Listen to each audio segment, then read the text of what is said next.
ఓం శ్రీ సాయిరామ్. భగవాన్ శ్రీ సత్యసాయి మహిమాజరికి స్వాగతం. భగవాన్ శ్రీ సత్యసాయి బాబా వారు సర్వదేవతాతీత స్వరూపులు అనుకుంటాం కదా. ఆయన సాక్షాత్ అన్నపూర్ణ స్వరూపులు. ఎలాగో చూద్దాం. పసి వయసులో కన్న తల్లి చెప్పే మాట బిడ్డకు హృదయంలో నాటుకుంటుంది.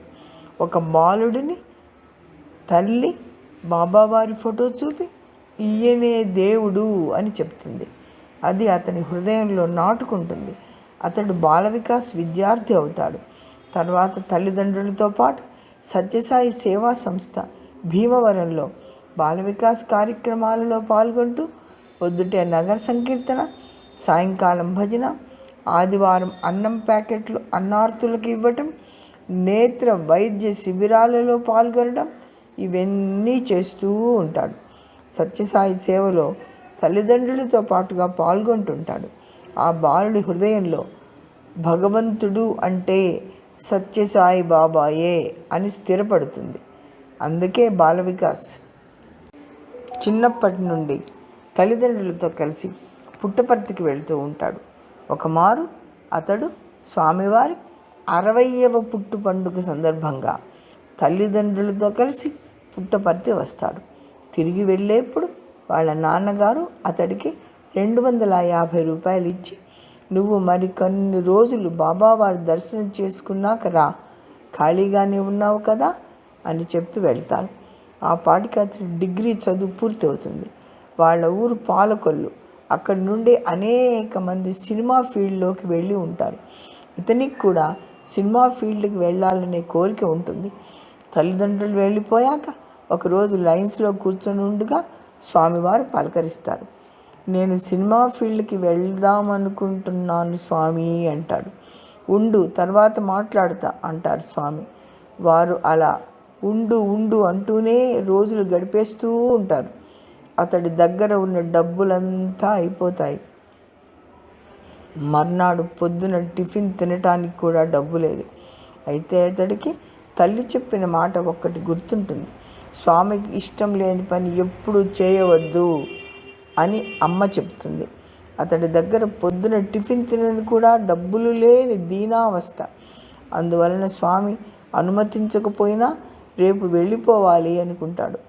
ఎంతో దుఃఖం వస్తుంది. ఆ రాత్రి నిద్ర పట్టదు. అతడు మందిరం ఎదురుగుండా ఇసుకలో కూర్చొని చీకట్లో ఒంటరిగా దుఃఖపడుతూ ఉంటాడు.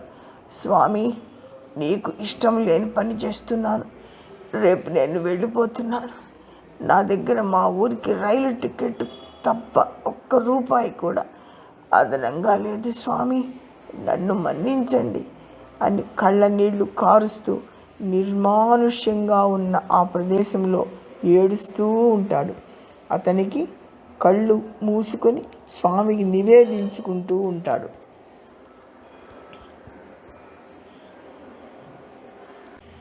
అతడు కళ్ళు మూసుకొని ఉన్న సమయంలో అతడికి సాయిరామ్ అనే మాట వినిపిస్తుంది. కళ్ళు తెరిచి చూస్తాడు. పూర్తి వైట్ డ్రెస్లో ఉన్న ఒక విదేశీ మహిళ నిలబడి ఉంటుంది. ఆమె, నేను యూకే నుండి వచ్చాను. రేపు మా దేశం వెళ్ళిపోతున్నాను. నా దగ్గర కొన్ని క్యాంటీన్ టికెట్స్ మిగిలిపోయి ఉన్నాయి. నీకు ఇవ్వవచ్చా అని అడుగుతుంది. ఆమె, ప్లీజ్ తీసుకోండి అని అతడి చేతిలో 3 గుప్పెళ్ళ క్యాంటీన్ కూపన్స్ పోసి వెళ్ళిపోతుంది. అతడు కళ్ళు తెరిచి చూచేసరికి ఆమె కనిపించదు. కేవలం అర్ధ నిమిషంలో ఆమె ఎక్కడికి వెళ్ళి ఉంటుంది? థ్యాంక్స్ అని చెప్పాలని వెంటనే అతడు పరిగెత్తుకుంటూ గోపురం రోడ్డు దగ్గరికి వచ్చి చూస్తే అక్కడ ఎవ్వరూ ఉండరు. ఇంతలోనే ఈమె అర్ధ నిమిషంలో ఎక్కడికి వెళ్ళిపోయిందా అనుకుంటాడు. ఆ పైన అతడు క్యాంటీన్ కూపన్స్ ఉపయోగించుకుంటూ 10 రోజులు ఉంటాడు. తర్వాత స్వామి మాట్లాడి, నువ్వు ఇక ఇంటికి వెళ్ళు, నీకు ఉద్యోగం వస్తుంది, నువ్వు సంగీతంలో కొత్త విధానాన్ని సృష్టిస్తావు, తర్వాత ఎప్పుడో సినిమా ఫీల్డ్లోకి వెళ్ళవచ్చు అని చెప్పి విభూతి ఇచ్చి పాద నమస్కారం ఇచ్చి పంపుతారు. చేతిలో అణా కాణీ లేని వానికి 10 రోజుల పాటు క్యాంటీన్ టిక్కెట్లు ప్రసాదించి అన్నపూర్ణ మాతలాగా కాపాడుకున్న సాయిమాత కంటే దైవం ఎవరున్నారు? జై సాయిరామ్.